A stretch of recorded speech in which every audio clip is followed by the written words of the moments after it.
Hello and welcome to What the F*** Just Happened Today, your essential guide to the daily shock and awe in national politics.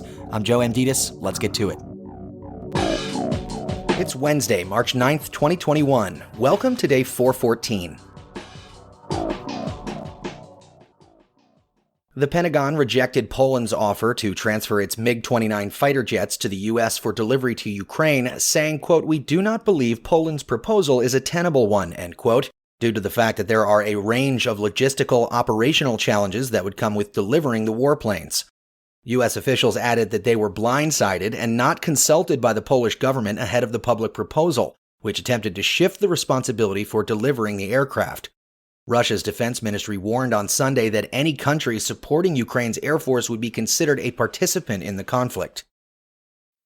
Meanwhile, congressional leaders in the U.S. reached a bipartisan agreement to send $13.6 billion in new humanitarian, military, and economic aid to Ukraine. The package is part of the $1.5 trillion spending bill to fund the government through September, which must pass by Friday to avoid a government shutdown. The Biden administration had requested $6.4 billion in aid for Ukraine. Meanwhile, House Democrats removed Biden's $15 billion coronavirus relief package from the $1.5 trillion spending bill amid disputes about how to cover the cost. More than a dozen lawmakers objected to how the bill would have clawed back about $7 billion in previously approved but unspent funds from state governments meant to offset some of the cost of the supplemental pandemic response measures. Republicans had opposed allocating more money for the pandemic until earlier funding was already spent. Lawmakers from the affected states, however, refused to let the spending package move forward, threatening to vote against the motion unless the earlier funds their states were supposed to receive were protected. After deliberating with lawmakers, House Speaker Nancy Pelosi said the COVID-19 funding would be dropped and that lawmakers would instead proceed with voting on just the government funding package, including the emergency aid to Ukraine. Quote, "It is heartbreaking to remove the COVID funding, and we must continue to fight for urgently needed COVID assistance," Pelosi said. But unfortunately, that will not be included in this bill, end quote. Moving on, Biden directed the federal government to explore the possible uses and regulations for cryptocurrencies.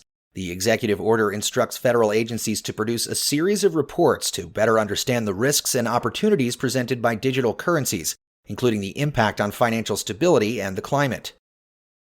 The Biden administration also restored California's authority to set its own tailpipe pollution standards for cars, which are stricter than federal standards. In 2019, the Trump administration revoked California's waiver, allowing it to enforce more stringent rules. The EPA also withdrew another Trump-era regulation that blocked other states from adopting California's greenhouse gas standards. At least 15 states and the District of Columbia now follow California's vehicle standards. And finally, the Senate approved a $107 billion overhaul of the Postal Service, the largest reform in nearly 2 decades.